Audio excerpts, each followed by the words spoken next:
attorneys. Mr. Gowder is just that, but I know that he's probably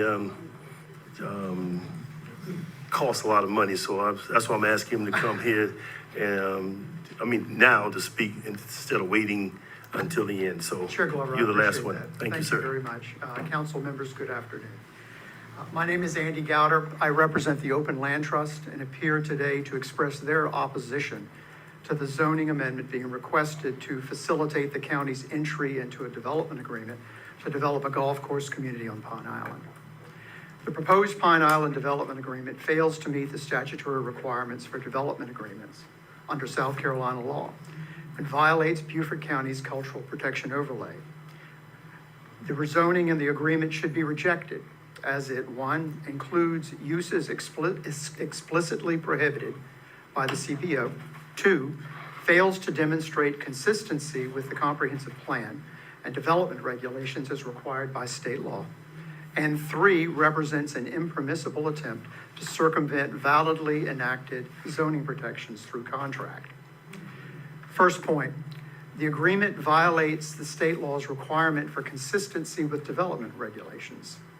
South Carolina law unequivocally requires that a development agreement and authorized development must be consistent with the local government's comprehensive plan and land development regulations. The CPO constitutes a valid land development regulation that explicitly prohibits golf courses on St. Helena Island. The attempted simultaneously removal of the property from the CPO zone does not cure this fundamental inconsistency. At the time of the agreement consideration, the CPO remains the applicable development regulation, and the agreement and the attempted rezoning connected to it fails the statutory consistency requirement. This also sets a negative precedent because, as the previous speaker mentioned, what's the cultural protection overlay? What's a comprehensive plan for? And if it can be set aside every time an applicant comes to council, then what's the use of having a comprehensive plan? What's the use of having a zoning ordinance? Secondly, the proposed zoning change threatens the validity of the CPO as a whole.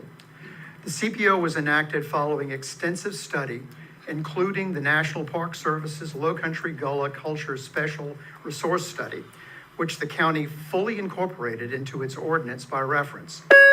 The ordinance specifically identifies golf courses as incompatible uses that threaten Gullah Geechee culture and the rural nature of St. Helena Island.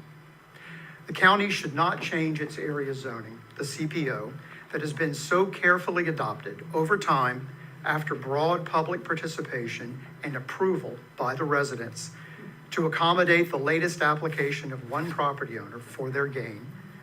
The Open Land Trust respectfully requests you deny the zoning request and decline to enter into the development agreement.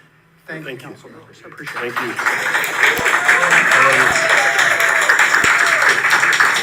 Thank you. We're going to move the agenda at this time.